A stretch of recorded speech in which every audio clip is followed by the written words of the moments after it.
दोस्तों legal and legal में एक बार फिर से आपका स्वागत है। इलाहाबाद उच्च न्यायालय द्वारा आखिरकार मेरठ को ई फाइलिंग सेंटर दे दिया गया है। इलाहाबाद उच्च न्यायालय का एक ऐसा अच्छा निर्णय जिससे ना तो मेरठ खुश है और ना ही इलाहाबाद के एडवोकेट खुश हैं। एक अच्छा कदम इसलिए है क्योंकि वादकारियों को इससे बड़ा लाभ होने वाला है, अधिवक्ताओं को भी लाभ होगा। ई फाइलिंग सेंटर देने से होगा ये कि जिन वादकारियों को इलाहाबाद जाना पड़ता था, एफिडेविट इलाहाबाद कराया करते थे, वहीं से फाइलिंग क्या करते थे, अब वो मेरठ में बैठे बैठे ई फाइलिंग कर सकते हैं। जिस पर इलाहाबाद उच्च न्यायालय में जो अधिवक्तागण प्रैक्टिस करते हैं उनकी तरफ से ये प्रश्न उठाया गया है, जब पहले से ही ई फाइलिंग की फैसिलिटी है तो ई फाइलिंग सेंटर देने का क्या मतलब है। दूसरी ओर मेरठ में खुशी और नाराज़गी दोनों तरह के रुख देखे जा रहे हैं। एक और तो ये माना जा रहा है कि ई फाइलिंग सेंटर आने से हाईकोर्ट की बेंच, जिसकी बहुत समय से मांग चल रही है, लगभग 50 सालों से मांग चल रही है, पश्चिम उत्तर प्रदेश में बेंच स्थापित करने की मांग, उसकी तरफ एक कदम आगे बढ़ते हुए वो अपने आप को देख रहे हैं। दूसरी तरफ एक ऐसा वर्ग भी है जो ये मान रहा है कि अगर आप ई फाइलिंग सेंटर से संतुष्ट हो गए तो फिर हाईकोर्ट इलाहाबाद की बेंच पश्चिम उत्तर प्रदेश में आएगी, इसका कोई संभावना नहीं रहेगी।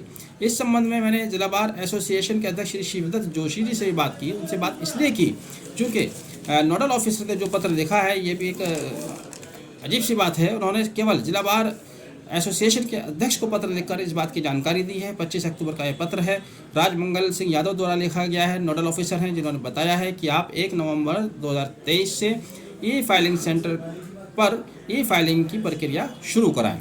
तो अध्यक्ष महोदय से मेरा सवाल ये था कि अगर ई फाइलिंग सेंटर आ भी जाता है तो इससे आपको क्या फ़ायदा और क्या नुकसान है। तो फ़ायदा तो उन्होंने यही बताया, वादकारियों को फ़ायदा होगा, लेकिन हाईकोर्ट बेंच की मांग पर क्या प्रभाव पड़ेगा। क्या वो बेंच की मांग अब आप नहीं करेंगे या आप इससे संतुष्ट हो जाएंगे, या क्या उसकी ज़रूरत रह जाती है, उसकी रेलिवेंस क्या रह जाती है। उन्होंने स्पष्ट किया है कि हाईकोर्ट बेंच होना एक अलग बात है और हाईकोर्ट के लिए ई फाइलिंग सेंटर होना बिल्कुल दोनों डिफरेंट बात हैं।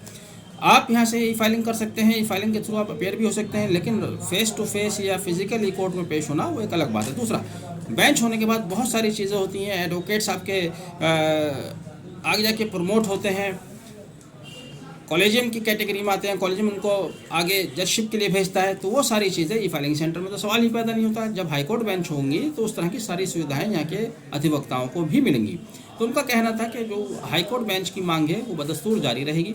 फिलहाल वादकारियों के लिए ये अच्छी खबर है, उनके लिए लाभ की खबर है कि अब वो यहीं से मेरठ से ही ई फाइलिंग सेंटर के थ्रू अपने केसेस फाइल कर सकते हैं। लेकिन साथ ही राजमंगल यादव साहब ने जो गाइडलाइन जारी किया गया है कि किस तरह से आपको फाइलिंग करनी है, जिसमें पेपर साइज़ बताया गया है, कोर्ट फीस किस तरह से पे करनी है, एफिडेविट किस तरह से आपको करना है, फिर डिजिटल सिग्नेचर करने हैं, ये सारी चीज़ें उतनी आसान नहीं है। इसके लिए एक बड़ी ट्रेनिंग की ज़रूरत है, समय लगेगा। इसके अलावा एक प्रश्न मेरा ये भी था, जब आप हाई कोर्ट से अगर फाइलिंग करते हैं वहाँ पर वो अपना एडवोकेट का रोल मांगते हैं, रोल उन अधिवक्ताओं को मांगते हैं जो already high court bar association में या हाई कोर्ट्स के लिए प्रैक्टिस करने के लिए वहाँ पर एनरोल्ड हैं।